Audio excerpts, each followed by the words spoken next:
లోక కళ్యాణం కోసం ప్రజలు తమకు మద్దతు ఇవ్వాలని భాజపా ప్రధాని అభ్యర్థి నరేంద్ర మోడీ పిలుపునిచ్చారు. వడోదర లోక్సభ స్థానానికి భాజపా అభ్యర్థిగా ఆయన నామినేషన్ దాఖలు చేశారు. నామపత్రం సమర్పించేందుకు ఉదయం ఢిల్లీ నుంచి వడోదర చేరుకున్న ఆయన ర్యాలీగా కలెక్టరేట్కు తరలివచ్చారు. మోడీ రోడ్ షోలో పార్టీ కార్యకర్తలు, అభిమానులు వేలాదిగా పాల్గొన్నారు. వడోదర ప్రజలు తనకు సంపూర్ణ మద్దతు అందిస్తారని భాజపా ప్రధాని అభ్యర్థి నరేంద్ర మోడీ విశ్వాసం వ్యక్తం చేశారు. భాజపాకు మద్దతిస్తే సుపరిపాలన అందిస్తామని పునరుద్ఘాటించారు. గుజరాత్లోని వడోదర లోక్సభ అభ్యర్థిగా మోడీ నామినేషన్ దాఖలు చేశారు. భారీ రోడ్ షోలో ప్రజలకు అభివాదం చేస్తూ కలెక్టరేట్కు చేరుకున్న ఆయన రిటర్నింగ్ అధికారికి నామపత్రం సమర్పించారు. వడోదర తన కర్మభూమని, ఇక్కడ పోటీ చేసే అవకాశం లభించడం అదృష్టంగా భావిస్తానని మోడీ అన్నారు.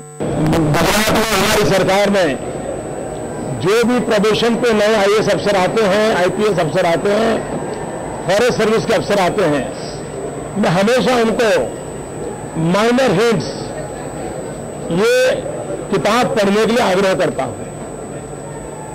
तो गायकवाड़ के स्वराज्य की कल्पना, सुशासन की कल्पना आज भी हम लोगों के लिए प्रेरक है.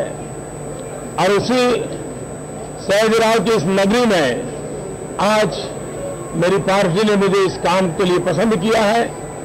मैं भारतीय जनता पार्टी का बहुत बड़ा आभारी हूं. इस पावन पर्व चुनाव को उत्साह और उमंग से मनाएंगे. నామినేషన్ దాఖలు ముందు నగరంలో నరేంద్ర మోడీ భారీ రోడ్ షో నిర్వహించారు. విజయ్ విశ్వాస్ ర్యాలీ పేరిట చేపట్టిన ఈ ర్యాలీలో పార్టీ కార్యకర్తలు, మోడీ అభిమానులు పెద్ద సంఖ్యలో పాల్గొన్నారు. కీర్తి స్తంభ్ వద్ద ప్రారంభమైన రోడ్ షో భారీ జనసందోహం మధ్య 4 కిలోమీటర్ల మేర సాగింది. మోడీ ర్యాలీ సందర్భంగా వడోదర నగరం భాజపా జెండాలు, మోడీ ఫ్లెక్సీలతో కోలాహలంగా మారింది. ఓపెన్ టాప్ జీప్ లో ప్రజలకు అభివాదం చేస్తూ ముందుకు సాగుతున్న మోడీని వీక్షించేందుకు ప్రజలు పోటీ పడ్డారు.